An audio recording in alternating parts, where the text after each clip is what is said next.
अदालत में भेजा है? मुझे तो नहीं पता, नाअहलियत हुई है।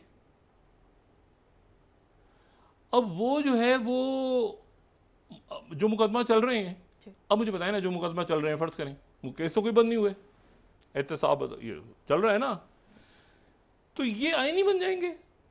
ये कैसे होगा? ये इनमें से कौन सा मुकदमा आईनी बन जाए? कैसे आईनी बनेगा मुकदमा, मुझे बताएं कैसे बनेगा?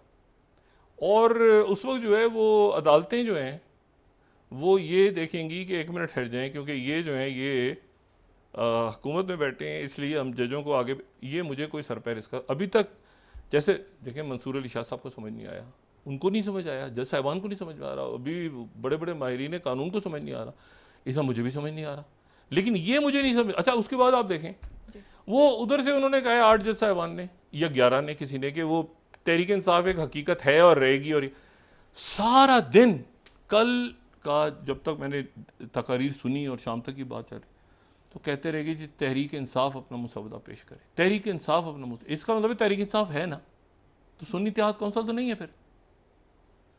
तो जब खुद ये मैंने खुद सुना है, ये स्पीकर साहब के मुंह से भी, और ये चेयरमैन सेनेट के मुंह से भी, और बिलावल साहब के मुंह से भी, और ये सागडार साहब, बाकी सारे लोग के तहरीक इंसाफ भी अपना पेश करे, तो तहरीक इंसाफ को फिर तहरीक इंसाफ है ना, तो फिर यही तो उन्होंने कहा था कि वो है तहरीक इंसाफ। तो जब उनको हाउस में तहरीक इंसाफ कहा जा रहा है, तो फिर सुन्नी इत्तेहाद वाला चक्कर ही खत्म। मतलब ये इसमें बड़ा कंफ्यूजन, देखिए मुझे जो इसमें नज़र आ रही है ना बात, मुझे लगता है कि ये सारा का सारा इनका कोई मामला तय हो गया तहरीक इंसाफ के साथ, और इन्होंने कहा है कि ये आपको प्लेट में रख के पेश करते हैं, और अब ये है कि वो आइंदा क्या होगा, कैसे होगा, कब होगा, क्या होगा, लेकिन ये है कि ये कोई कमेटी बनेगी, वो कमेटी वो नाम देगी। अच्छा, कमेटी अगर नाम नहीं देगी, कमेटी में वो तो 2/3 मेजॉरिटी नहीं आई, तो उसके बाद सीनियर मोस्ट खुद ब खुद बन जाएंगे। ये भी अजीब, मतलब ये इसका इनको इस पूरे अरेंजमेंट को क्या फ़ायदा था, क्या फ़ायदा हुआ है, मुझे बताएं ना।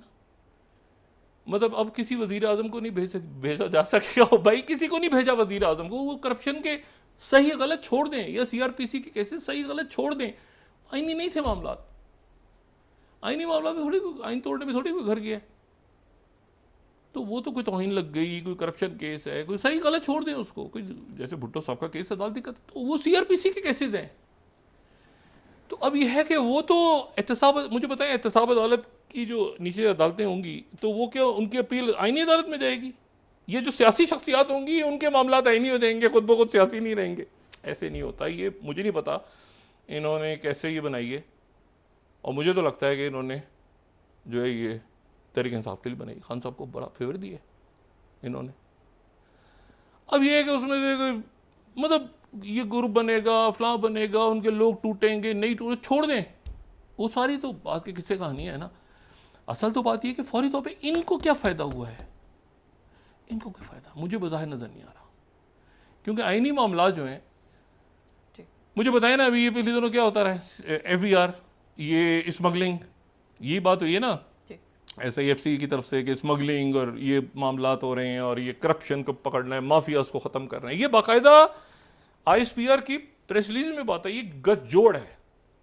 और ये गठजोड़ क्या है, जो समझता हूँ कि पॉलिटिक्स को और बाकी सारे मामलात को, तमाम मामलात, अदारों को, बाकी जो आपके पुलिस है, इवन अदली उसका, सबको उस माफिया करप्शन से अलग करना है जिसकी एक सरपरस्ती होती है। तो बात यह है कि ये आईनी नहीं है मामला, ये CRPC के केसेस हैं, ठीक है ना, फौजदारी मुकदमात हैं, आईनी नहीं है। तो मुझे नहीं पता कि इतनी बड़ी एक्सरसाइज को और इतना कॉम्प्लेक्स बना के कि बहुत पेचीदा, और ये जनाब 3 साल के लिए होंगे और उम्र पहले होगी और कुमार आ जाएगी, ये क्या है, इससे मतलब इसमें से क्या निकलेगा मुझे नहीं पता। इतनी इस एक्सरसाइज में से सवाए इसके कि इन्होंने तहरीक इंसाफ और खान साहब को रिलीफ दे दी, ठीक है, मुझे नहीं पता, बाकी ये खुद समझाएंगे। मेरी नाकस अकल में तो यही आ रहा है कि CRPC के मुकदमा आईनी अदालतों में नहीं चलेंगे। लूट मार, कितनी लूट मार हो रही है पाकिस्तान में, सारे मुकदमा खुलेंगे तो उधर जाएंगे। आईनी कैसे हो गए वो? अच्छा जी, एक तो बात ये हो गई। दूसरी बात जो है वो ये है कि वो केसेस सही हो या गलत हो, वो बहुत बड़ा सवाल है कि नैब हमेशा पॉलिटिकल इंजीनियरिंग के लिए यूज हुई है।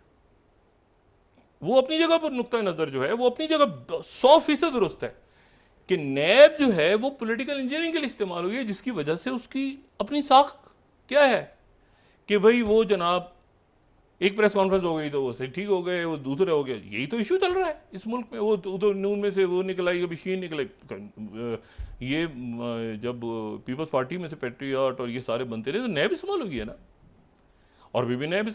तो ये बात, लेकिन बात मेरे कहने की कुछ और है। मैं कह रहा हूँ कि अक्रॉस द बोर्ड अकाउंटेबिलिटी लाजिम है, और इस पूरी एक्सरसाइज में से ये कैसे मिला नुक्ता,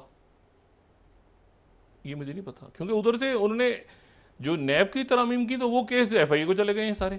उन्होंने नैब में से वो तरमीम की तो एफआईए को चले गए केस, वो मौजूद हैं सारे। और इसमें ये करप्शन के केसेस तो जो हैं वो तो इसमें नहीं आते, आईनी तो नहीं है वो।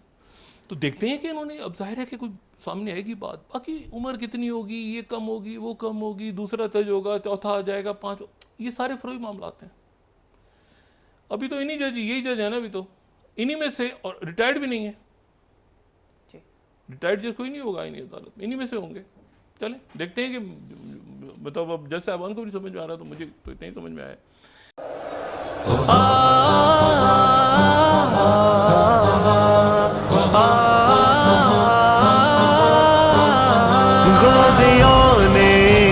यूं ही आते रहे, अहले बातिल पे ज़रबे लगाते रहे, अहले बातिल पे ज़रबे लगाते रहे, ज़रबे लगाते रहे। दुश्मन बता ज़रब कैसी रही, ये गुमसार की हर्ब कैसी रही। दुश्मन बता ज़रब कैसी रही, ये गुमसार की हर्ब कैसी रही। शिकस्त खुर्द तू हो गया सरनिगू, फतह पर मेरी तरब कैसी रही। दुश्मन बता ज़रब कैसी रही, ये गुमसार की हर्ब कैसी रही।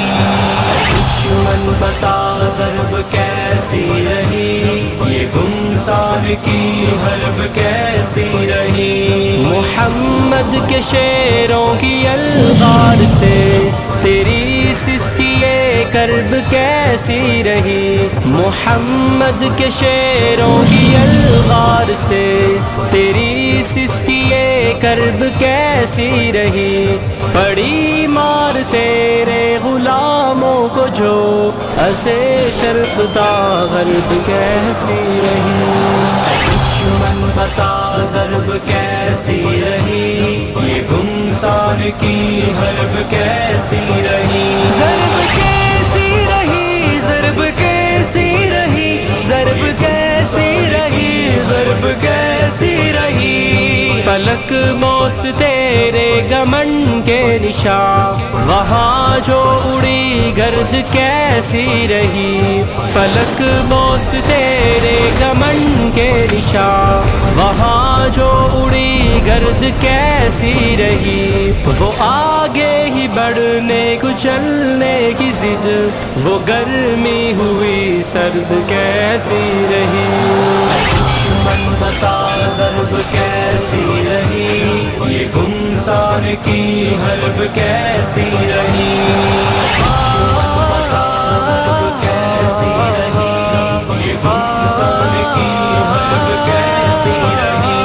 फिदाई की सूरत वो तेरी तरफ लिपकती हुई मर्ग कैसी रही। फिदाई की सूरत वो तेरी तरफ लिपकती हुई मर्ग कैसी रही। कहो जन्नते अर्ज़ के बासियों, दहकती हुई नर्ग कैसी रही।